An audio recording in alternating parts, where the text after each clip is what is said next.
سورہ فتح آیت نمبر 29 کا ایک جز۔ اعوذ باللہ من الشیطان الرجیم، بسم اللہ الرحمن الرحیم۔ سیماہم فی وجوہہم من اثر السجود، ذالک مثلہم فی التوراۃ، صدق اللہ العظیم۔ جناب رسول اللہ صلی اللہ علیہ وسلم کی جماعت صحابہ کرام کی صفات کا ذکر تھا، جن کے لیے اللہ تعالیٰ نے بہت ساری خوشخبریاں سنائیں، اور ان کی اتباع کرنے والے قیامت تک آنے والے سب کے لیے وہ خوشخبری ہیں، اور دنیا میں آخرت میں کامیابیوں کا ذکر کیا اس صورت کے پچھلے درسوں میں۔ اور کل کی آیتوں میں تھا کہ ان کی جو صفات ہیں وہ کفار کے مقابلے میں بڑے بہادر اور طاقتور ہیں، اور آپس میں بہت رحم دل نرم دل ہیں۔ وہ رکوع اور سجدے میں آپ ان کو دیکھیں گے کہ وہ اپنے رب کا فضل تلاش کر رہے ہیں۔ یہ نشانیاں جو ان کی ہیں، سیماہم فی وجوہہم من اثر السجود، یہ علامات، سیما کے معنی علامات، ان کے چہروں میں ہیں۔ من اثر السجود، سجدوں کی کثرت کی وجہ سے ان کے چہرے نورانی ہیں۔ اس لیے روایات میں ملتا ہے کہ صحابہ کرام نے جب شام کو فتح کیا تو وہاں کے جو عیسائی تھے تو وہ یہ بول اٹھے، ایک کی نہیں کئی لوگوں کی زبانوں پہ آیا کہ واقعی یہ لوگ عیسیٰ علیہ السلام کے حواریوں سے بدرجہ بہتر ہیں۔ اور آپ دیکھتے ہیں کہ کئی جگہوں پہ صحابہ کرام پہنچے تو انہوں نے خود ہی ہتھیار ڈال دیے کہ ہم نے یہ نشانی آپ کی پڑھی تھی تورات میں، فرمایا یہ نشانیاں ان کی تورات کی ہیں۔ آپ دیکھتے ہیں نا، اگلی نشانی انجیل میں اللہ نے بیان فرمائی، وہ کل کے درس میں آئے گی۔ جب صحابہ بیت المقدس پہنچے تو انہوں نے کہا لڑائی کی کیا ضرورت ہے، آپ کا خلیفہ آ جائے۔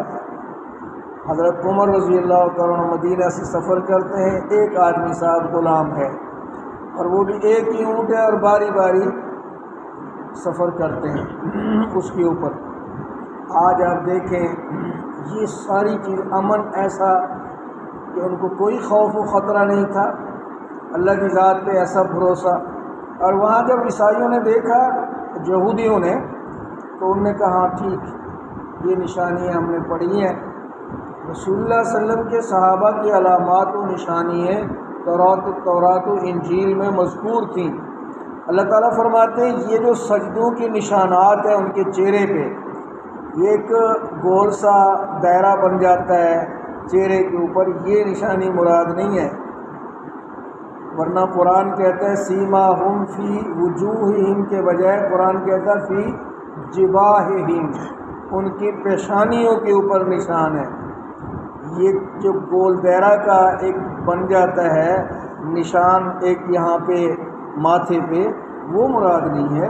فرمایا یہ چہرے ان کے نورانی ہیں۔ علامہ آلوسی لکھتے ہیں کئی لوگوں کو ہم نے دیکھا کہ ان کے چہرے کے اوپر یہ گول نشان ہے، لیکن ان کے دل پتھر سے بھی زیادہ سخت ہیں۔ یہ مراد ہے جب آپ سجدے کریں گے، تہجد پڑھیں گے، خود بخود ایک نور چہرے پہ آ جاتا ہے۔ تمام صحابہ کے چہروں پہ ان کے دل کے تزکیہ اور پاکیزگی کی وجہ سے ان کے چہرے نورانی ہوتے تھے۔ حضرت عثمان غنی رضی اللہ تعالیٰ عنہ فرماتے ہیں جو تم چھپ کر عبادت کرتے ہو، اللہ تمہارے چہروں کے اوپر اس کے اثرات کو ظاہر کر دیتے ہیں۔ تو اللہ تعالیٰ فرماتے ہیں سیماہم فی وجوہہم من اثر السجود، یہ ان کی علامات ہیں، ان کی نشانی ہیں، ان کے چہروں میں سجدوں کے اثرات ہیں۔ ذالک مثلہم فی التوراۃ، یہ نشانیاں جو بیان کی گئی کہ وہ رکوع اور سجدوں میں تم ان کو دیکھو گے، ان کے چہرے نورانی ہیں، اور وہ خاص قسم کی ایک روشنی اور نور ہے ان کے چہروں میں عبادت کی وجہ سے۔ فرمایا یہ مثال ہم نے تورات میں بیان کر دی تھی کہ جناب رسول اللہ صلی اللہ علیہ وسلم سید الانبیاء جو آخر میں تشریف لائیں گے ان کے ساتھیوں کی، صحابہ کی یہ علامات ہوں گی۔ آج بھی رسول اللہ صلی اللہ علیہ وسلم نے فرمایا کہ جو ایک صحابی نے عرض کیا رسول اللہ صلی اللہ علیہ وسلم میں چاہتا ہوں کہ جنت میں آپ کی بھی ساتھی، آپ کا ساتھ ہو، رفاقت ہو، کیونکہ دنیا میں صحابہ کو ایسی محبت تھی۔ وہ عرض کرنے لگا یا رسول اللہ کچھ دیر آپ کو نہیں دیکھتے، زیارت نہیں کرتے تو ہم بے چین ہو جاتے ہیں، تو جنت میں تو بڑا وقت ہوگا تو میں چاہتا ہوں کہ آپ کے ساتھ ہو۔ تو رسول اللہ صلی اللہ علیہ وسلم نے فرمایا ٹھیک ہے، پھر نفل زیادہ پڑھے کرو، سجدے زیادہ کرو۔ ہم لوگ تو بس بھاگتے ہیں نا۔ یہ جو عبادت ہے نماز، تہجد، اس لیے شاہ ولی اللہ رحمہ اللہ لکھتے ہیں، فرمایا اس زمانے کے مجاہدوں کے لیے تو تہجد بھی لازمی ہے۔ مجاہد کی بات کر رہا ہوں، علامتی مجاہد یا نام کے نہیں، جو اپنے آپ کو گنوائیں، وہ عاجز ہوتے ہیں۔ صحابہ کی عاجزی آپ دیکھیں، انکساری دیکھیں، اپنے ایمان والوں کے لیے جو ان کی عاجزی اور انکساری تھی۔ تو اللہ تعالیٰ نے فرمایا یہ مثالیں ہم نے تورات میں بیان کر دی تھیں۔ اس لیے میں نے آپ کو عرض کیا کہ صحابہ جب دنیا میں گئے اور عیسائیوں نے دیکھا اور تورات پڑھنے والوں نے دیکھا ان کو، انجیل پڑھنے والے، فَذَلِكَ مَثَلُهُمْ فِي التَّوْرَاةِ، تورات پڑھنے والوں نے دیکھا تو فرمایا وہ ایمان لے آئے، ان کو دیکھ کر ایمان قبول کیا۔ صحابہ کو کتنے ایسے لوگ ہیں، اس لیے ہم کہتے ہیں یہ تلوار سے اسلام نہیں پھیلا، یہ محبت سے پھیلا ہے، اخلاق سے پھیلا ہے۔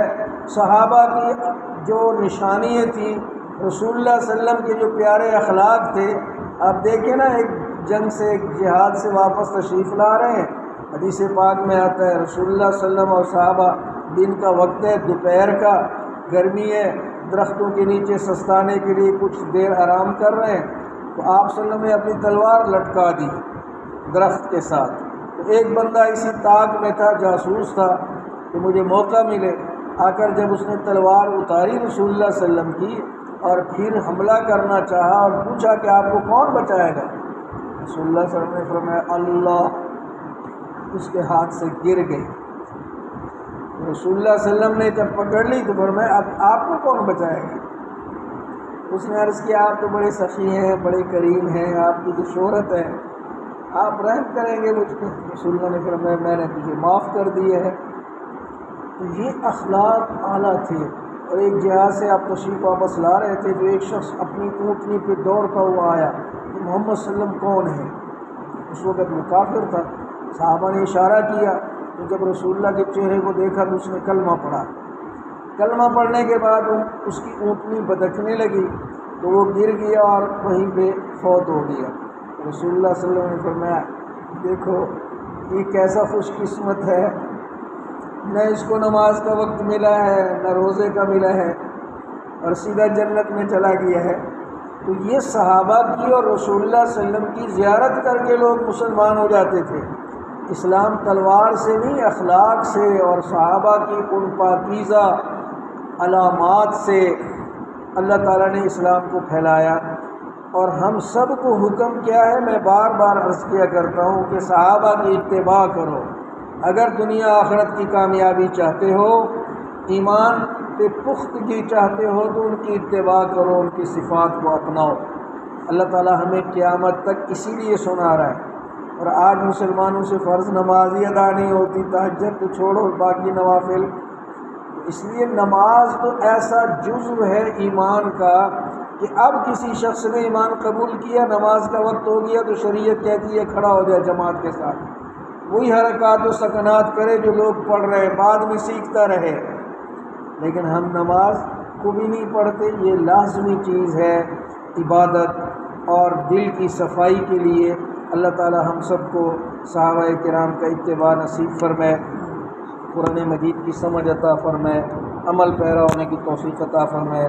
وآخر دعوانا ان الحمد للہ رب العالمین۔